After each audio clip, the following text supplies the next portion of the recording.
Welcome to the Natural Super Kids podcast, where you will discover practical strategies to inspire you to boost the health and nutrition of your kids. I'm Jessica Donovan, a qualified naturopath specialising in kids' health, and I want to make it as easy as possible for you to raise healthy and happy kids. Let's get into it.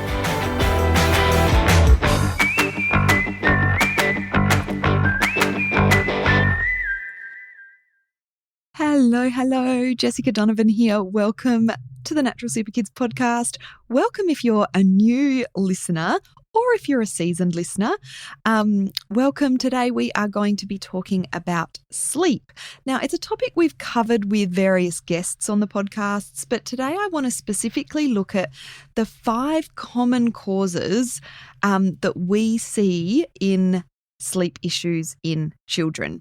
Now, sleep issues in kids, babies, toddlers, it's one of those really common issues and is so disruptive, not just to the child who is experiencing the sleep issues, to their energy levels, to their mood and so on the next day, and subsequent days as well, but also really disruptive to the entire family. Like, none of us really function very well. I certainly do not when I'm sleep deprived. So I think it's really important, rather than just looking for that quick fix sleep solution or that magical something that's going to help our kids sleep, to look a bit deeper.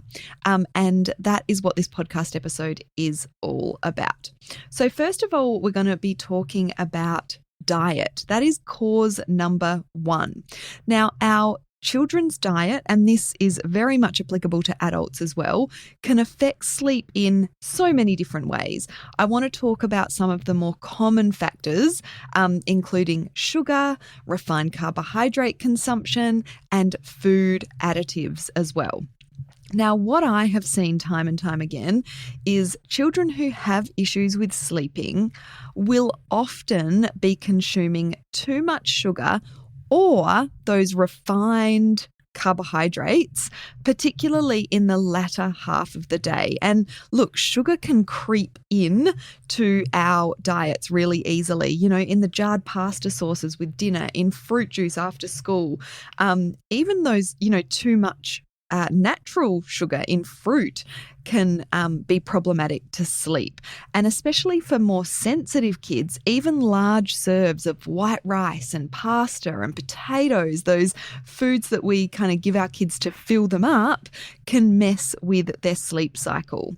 And the problem is that sugar and refined carbohydrates, they upset or they affect our blood sugar balance. So if a child has a high blood sugar level, they will have trouble getting to sleep often. But when that blood sugar level drops down later in the night, it can also cause them to wake up. And as I said, this is very much applicable to adults as well. So if your child is having sleep issues, you want to really be mindful about what they are eating, particularly in the latter half of the day, in the afternoon and evening. It's a really great idea to base dinner around a protein source, whether that's meat, chicken, fish, legumes, and plenty of veggies and salad, rather than too many of those starchy carbohydrates. And certainly, you really want to cut out those sugary snacks and things like that after dinner and in the afternoon. So even simple switches here can really help, like trading white pasta for a legume pasta or a whole grain option, white rice to brown rice. And as I said, making sure there's adequate protein and lots of veggies or salad in dinner as well. So another thing we want to be thinking about when it comes to sleep and diet are food additives. Now, this is a huge topic. We have talked about food additives on the podcast before, but there are a lot of food additives that can affect sleep. There are different preservatives, colours, flavour enhancers that can have a pretty profound effect, a negative effect on our kids' sleep. And if this is an issue, it's really common to see symptoms such as vivid dreams, nightmares, night terrors, restless sleep, sleepwalking. And so we really want to look at reducing our child's intake of food additives overall. We won't go into that in too much depth, but I will link in the show notes some resources that we have on food additives if this sounds like something that, might be a good switch for your child. And I will just say also here, food additives are negative on our health for a lot of different reasons. So it's a really good idea to be reducing those food additives overall.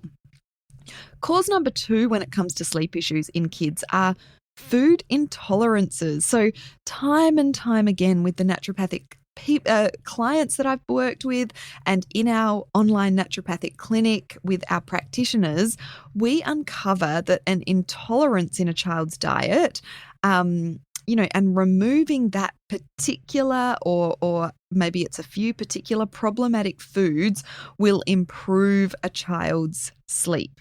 One of the more common intolerances, particularly in kids, is dairy, and that can affect sleep in a variety of ways. And dairy intolerance and dairy allergy has strong links with sleep issues such as insomnia, congestion, which obviously doesn't help with our sleep, reflux, snoring, and sleep apnea.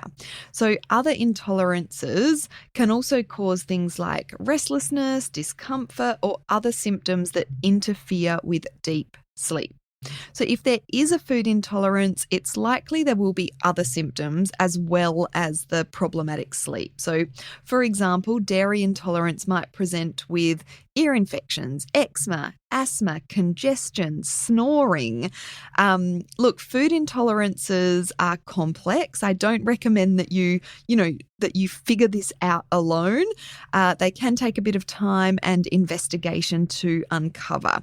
So if you're not sure whether food intolerances are a factor when it comes to your child's sleep, it is best to work with a practitioner, and we can certainly help with our online clinic here at Natural Super Kids. So you want to be considering food intolerances. And if we go a level deeper, this is where I want to talk about cause number 3 for sleep issues in kids, and that is compromised gut health. So gut health is really it's crucial in our children's overall well-being, including their immune health, their energy levels, their mood, their sleep. So it is no wonder that it's one of the most common causes of sleep issues in kids. Via that gut-brain connection, our gut microbiome is super important for neurotransmitter balance, and that includes the neurotransmitter melatonin, which helps us to get to sleep. So gut issues can have both direct and indirect impacts on sleep. If a child is uncomfortable with things like reflux, constipation, tummy aches, bloating, wind, of course they're going to have trouble getting to sleep.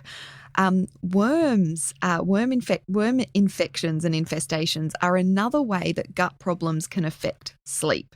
And one little known fact is that restless sleep and bedwetting are common symptoms of worms. So if that resonates with you and your child's sleep issues, then it may be worthwhile, giving them some worming treatment. So if your child, and especially if your child is suddenly developing sleep issues, with things like restless sleep and bedwetting, you certainly want to be thinking about worms. And the biggest impact, as I sort of alluded to a moment ago, on sleep that the gut has is an indirect one. So let me just explain this a little bit deeper. Many of our neurotransmitters or brain chemicals are made by bacteria in our digestive tract, within our microbiome. And if neurotransmitter levels are out of balance, it can make it harder to fall asleep and also to maintain sleep throughout the night. So neurotransmitters that can be involved here, like I mentioned, melatonin. If melatonin levels are inadequate, our kids will have trouble falling asleep.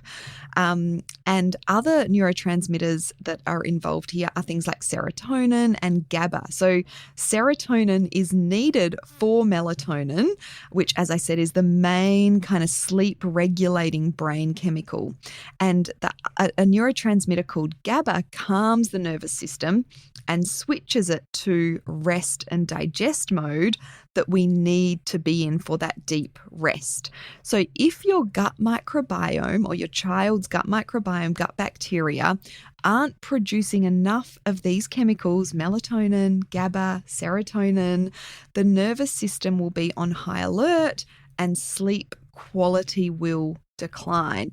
And an important note here is that it's not just about like not being able to get to sleep or stay asleep, it's about that quality of sleep as well. So if your child is waking up tired, even though they're having adequate sleep, it could be because they're not getting into deep sleep. And certainly neurotransmitters can be involved here, and related to that gut health.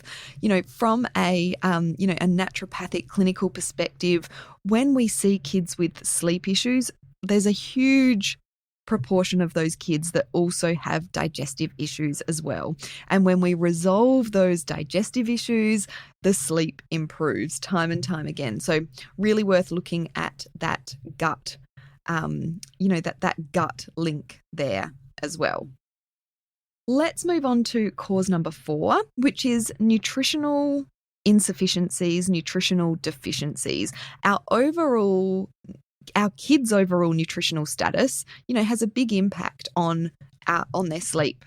And look, at the moment, there is limited evidence to link nutritional deficiencies and sleep problems in children, but there are studies that support supplementation of some nutrients to improve sleep. So it's also common for insufficiencies, and there's not a lot of research and data on nutrient insufficiencies. So this is levels that aren't quite at the deficiency level, so they're not quite that low, but they're not where they should be. They're insufficient. And so many kids have these insufficient nutrient levels with the Western diet that, is so common today.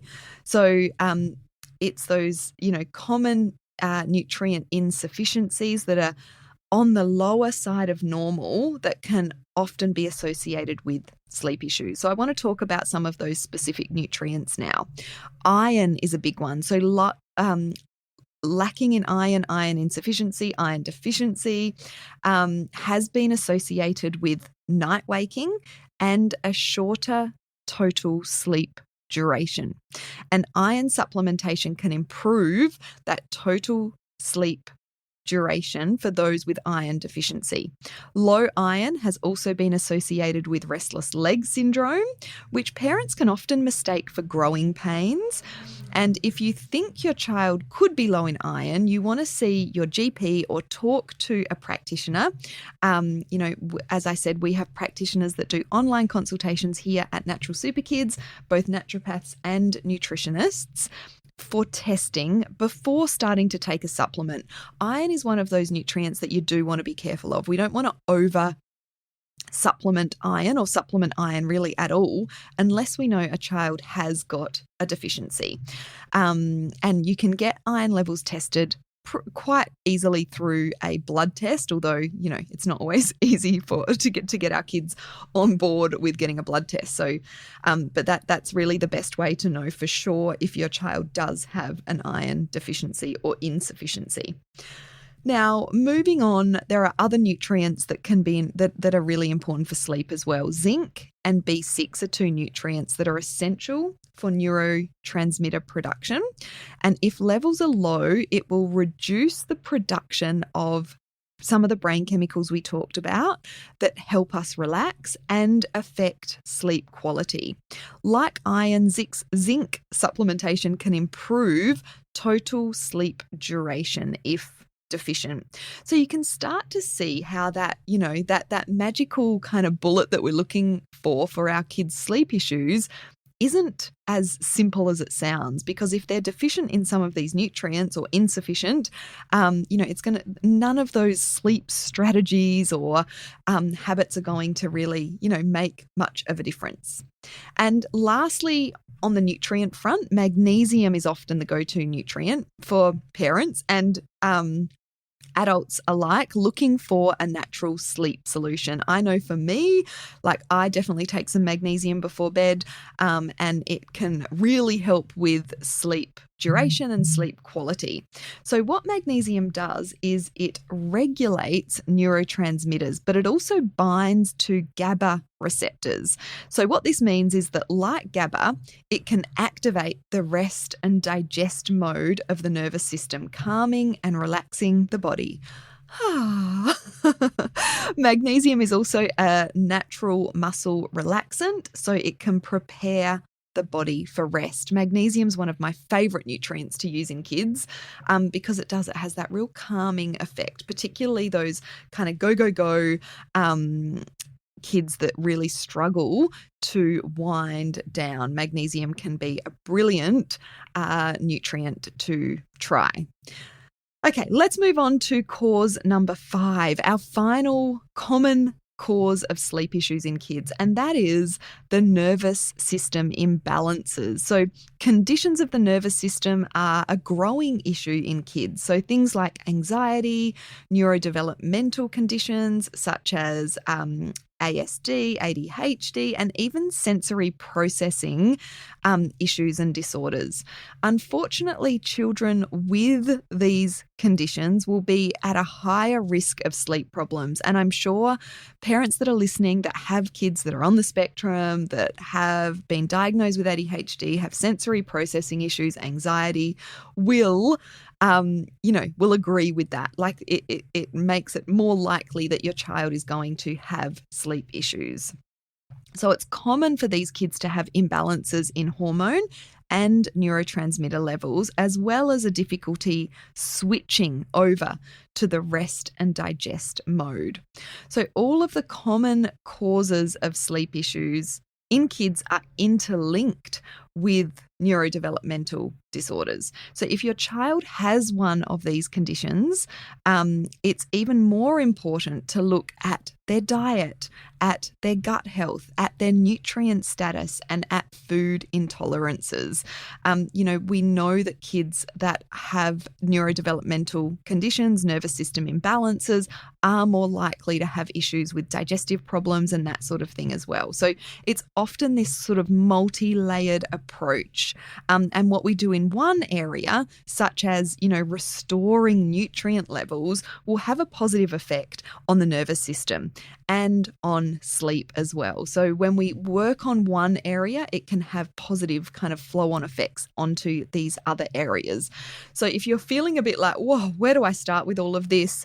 As you've been listening, you've probably resonated with one or two of these more than others. Start there. And as I said, working on one of these areas will have that positive flow-on effect. And remember, we have a team of practitioners here that conveniently work online to support you. If you're a member of the Natural Super Kids Club, we have some really specific, helpful resources in the club for you as well. And you can request, high quality supplements in the club as a member as well. If you're not a club member yet, we will be opening the doors very soon at the end of March. So I'll pop a link to the wait list in the show notes so that you can pop your name on there, be the first to know when we open the doors to the Natural Super Kids Club, which is our online membership. It's this one-stop shop with everything you need to boost the nutrition and health of your children and really sort of uncover underlying causes of what might be going on for them and get that qualified support from our team of practitioners in a really sort of convenient and affordable way. So make sure you pop your name on the wait list to the Natural Super Kids Club if that sounds like something you would like and you're feeling like, oh, where do I start with all of this? So yeah, I hope this has been really helpful for you today. Please reach out, DM me on Instagram. And if you don't know what DM means, direct message me on Instagram over at Natural Super Kids. And let me know if you've got any questions about this. Let me know what resonated with you. I would love to hear from you. I love kind of chatting to our podcast listeners over on Instagram. So that is where, I sort of hang out mainly, and I would love to connect with you there. I hope, as I said, this has been helpful, and I will talk to you next week.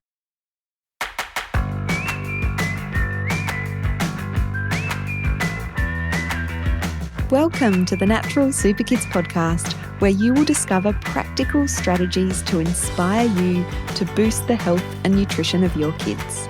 I'm Jessica Donovan, a qualified naturopath specialising in kids' health, and I want to make it as easy as possible for you to raise healthy and happy kids. Let's get into it.